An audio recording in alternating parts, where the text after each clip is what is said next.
Hi hello good evening అందరికీ. ఈరోజు second class English పార్ట్కి వచ్చేసి ప్రొనౌన్ గురించి, ప్రొనౌన్ యొక్క డెఫినేషన్, పిల్లలకి ఎగ్జాంపుల్స్ అనేవి ఎలా నేర్పియాలి అనేది ఈరోజు చూసాము. ఫస్ట్ డెఫినేషన్కి వచ్చేసి pronoun is a word used instead of naming word. మనము ఒక నేమింగ్ వర్డ్ బదులు రాసేదాన్ని ఏమంటారు? ప్రొనౌన్ అంటారు. ఎగ్జాంపుల్గా ఇప్పుడు నేను ఇక్కడ టేబుల్ ఉంది, ఈ టేబుల్ నేను ఏమని యూజ్ చేశాను? ఇట్ అని యూజ్ చేశాను. లేదు ఇక్కడ పెన్ ఉంది, పెన్ బదులు నేను ఏమి యూజ్ చేస్తాను? ఇట్ అని యూజ్ చేశాను.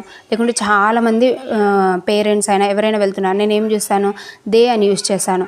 లేదు అవర్, హీ, షీ అంటే పేరుకి బదులుగా వాడేదాన్ని ఏమంటారు? ప్రొనౌన్ అంటారు. When we use repeated times the noun we use it. ఇప్పుడు ఫర్ ఎగ్జాంపుల్ ఇక్కడ చూసే Molly has a toy car, Molly అని చెప్పాం. మళ్ళీ తర్వాత ఏమన్నాము? షీ అని యూజ్ చేసాం. ఇక్కడ షీ అనేది నెక్స్ట్ టైం యూజ్ చేసినామా, దీన్ని ప్రొనౌన్ అంటాం. ఇక్కడ మోలీని నౌన్ అంటాము. పిల్లలకి ఇలా క్లియర్గా ఇన్ఫర్మేషన్ ఇవ్వాలి. ఇప్పుడు హిజ్ అని చెప్తాం. హిజ్ అంటే అక్కడ ఒక అబ్బాయి పేరు, ఎవరైనా అబ్బాయి పేరు రాము అని ఇచ్చామనుకో, రాము హ్యాజ్ ఏ బ్యూటిఫుల్ కార్ అని ఇచ్చాం. తర్వాత ఏమిస్తాము? హీ లైక్స్ మోర్ ఈట్ అని ఇస్తాం. అప్పుడు హీ అని యూజ్ చేస్తున్నామా, లేదంటే హిజ్ కార్ అని యూజ్ చేస్తున్నాం. అక్కడ ఏం రావాలి? హిజ్ వస్తుంది. కాబట్టి he, she, it, they, them ఇవన్నీ ఏమొస్తాయి? ప్రొనౌన్ వస్తాయి. ఇప్పుడు ఎగ్జాంపుల్గా ఇక్కడ చూసుకుంటే Molly has a toy car, ఇది నౌన్, ఇది నౌన్. షీ ఉందా? ఇక్కడ ఇట్ ఉందా? ఇది pronoun. I am a Mallika, Mallika అనేది ఎవరు? పేరు. కానీ ఐ అనేది pronoun. The balloons are mine, mine use చేసిందా? ఇది pronoun. She gave her balloons to him, ఇక్కడ షీ ప్రొనౌనే, నెక్స్ట్ హిమ్ కూడా ప్రొనౌనే.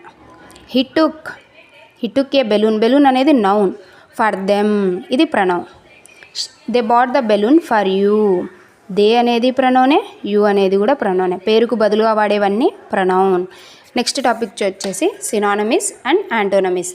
సినానమిస్కి వచ్చేసి సినానమిస్ అంటే సేమ్ మీనింగ్ రావాలి. ఫర్ ఎగ్జాంపుల్ నేను ఇక్కడ ఏమి బిగ్ అని ఇచ్చాను అనుకోండి, సేమ్ బిగ్కి ఏం ఎగ్జాంపుల్ ఇవ్వచ్చు? లార్జ్ అని ఇవ్వచ్చు. Close, shut, and, finish. ఒకటి గుర్తుపెట్టుకోండి. పిల్లలకు చెప్పాల్సింది సినానమిస్ అంటే సేమ్ మీనింగ్, యాంటోనమిస్ అంటే ఆపోజిట్ మీనింగ్ అని.